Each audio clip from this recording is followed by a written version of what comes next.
Welcome everyone to Clipping Coupons with Jennison Fixed Income. My name is Alex Chansky, and I'll be your host for the show. This is a podcast where we'll speak with professionals across the Jennison Fixed Income business, with an initial focus on the investment team.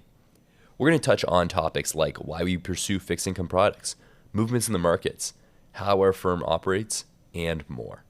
First up today is Jake Gaul, head of Jennison's Fixed Income Group at the Boston office, where him and I both work. Jake has been here for over 9 years and has led the Boston office for 2 years. Jake, thanks again so much for joining me here today. Starting off, can you maybe give us an overview of Jennison's fixed income business? Sure. So Jennison Fixed Income was initially a separate business that was acquired by Jennison Associates, which was based in New York, I believe in the 70s, to diversify their business away from U.S. equities. And so that explains kind of why we've been in Boston our entire life. The business has been around for a long time. It got its start managing money for defined benefit plans a long time ago. I'd like to think that we were a pioneer in that space and a pioneer in kind of long duration management for pension funds.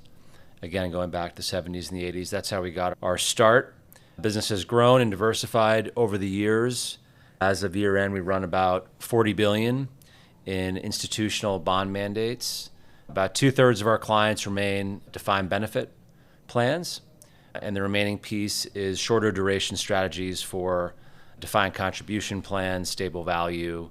We primarily, almost exclusively, run high quality bond mandates. Think of ourselves as a boutique with kind of a narrow focus on a singular market. Okay, and then the second question I have on here, I'd say we have a pretty unique investment team structure here at Jennison. Can you tell us all maybe a little bit about how the team is set up and how it complements our investment style and process, and basically why we run everything the way that we do? Sure. So I joined Jennison just about 9 years ago, and I'd say the biggest motivator for me to join was its team structure.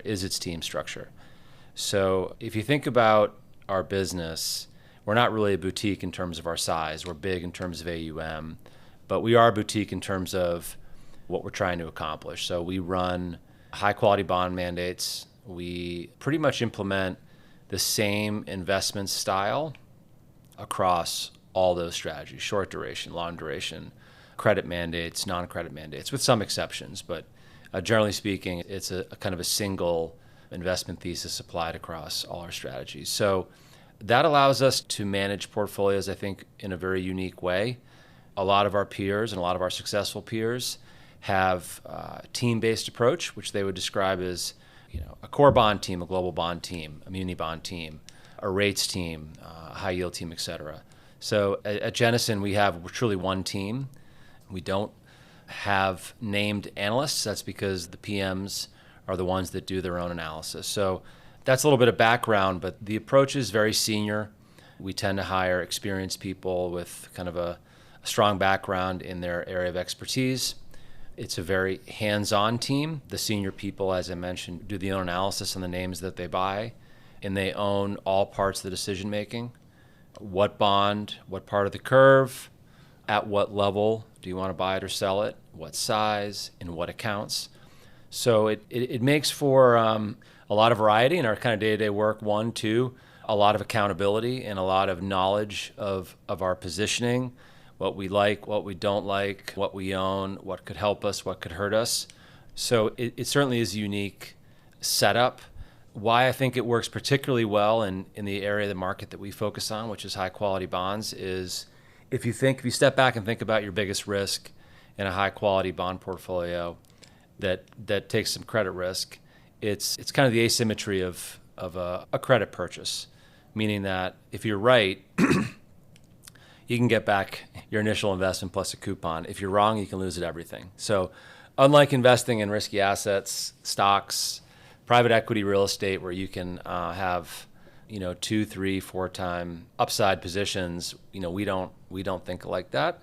So the really important piece of our investment discipline, which has been a little out of favor in this huge bull run for credit, has been to kind of be obsessed with avoiding putting problems in your portfolio. And if we do put a problem in our portfolio, making sure we recognize it quickly and limit the size and the magnitude of that mistake to our clients. You're never going to be perfect. Credit analysis, investing is inherently uncertain, so you're going to get some things wrong. But in our experience, having senior people that have invested through market cycles, have made mistakes, I've made plenty of mistakes. You learn a lot from those.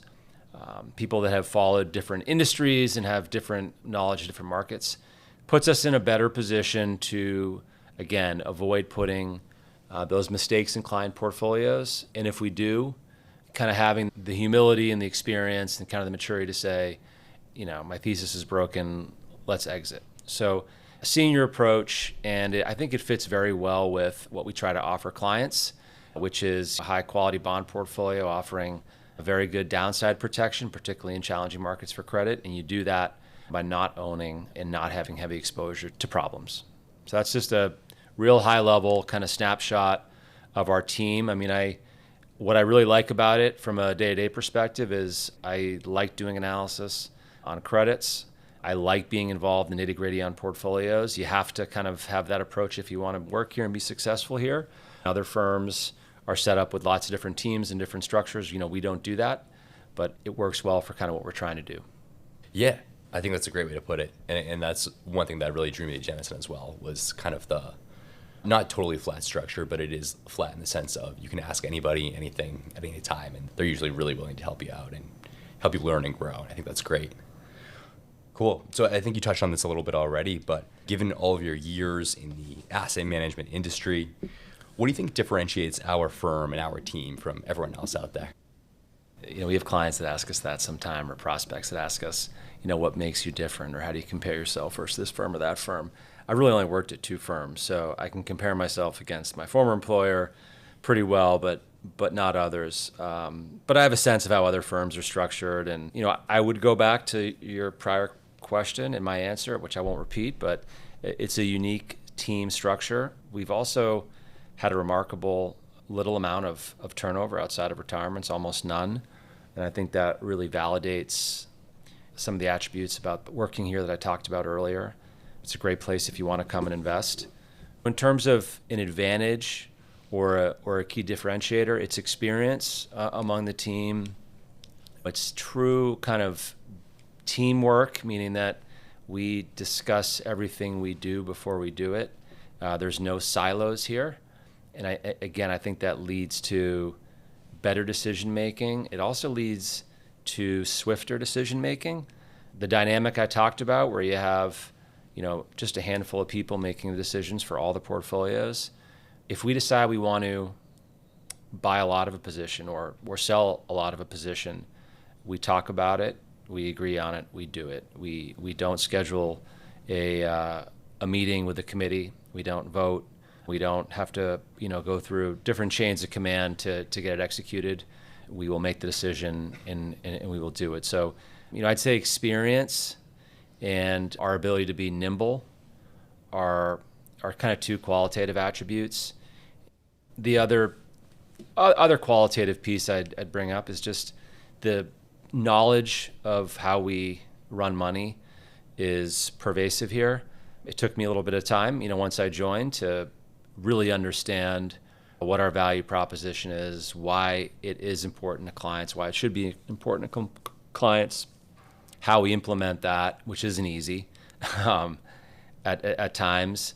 But I think that discipline around how we run money, trying really hard to stick to it and not getting pulled in different directions. I've been here 10 years. I've been through, one cycle during COVID, which was accelerated, but it was a pretty wild up and down cycle for markets. And we were able to accomplish what the firm had accomplished in prior periods in 2001, 2008, and 2009. So experience, nimble team structure, and a discipline around our style, I think, are 3 things that drew me here and will keep me here. Okay, experience, nimbleness, and discipline. Got it. Thank you. And then last fun question I have for you here at the end. Do you have maybe a good show or a book that you've watched or read recently that you think people might want to hear about? I hope the question's not about what bonds or shows do you like No. related to investing or fixed income? I hope not. No, anything? No, I don't think there's that many shows about fixed income No, investing. they're not. So. Okay, so I have a pretty unsophisticated taste in entertainment. So and this is a little bit of a recency bias, but not that it's a new show, but I've watched it recently with my kids. Probably my favorite show I can think about for a long time is Arrested Development. When I watch TV, I like to be entertained. I like it to be lighthearted. So I'm not sure if you've ever watched that one. Oh yeah, no, it's a good one. I've seen probably 3 or 4 seasons of it. Yeah. It's a good one. Yeah, it's an excellent one. That's probably my top show. In terms of a top book, actually, I probably will go back to investing.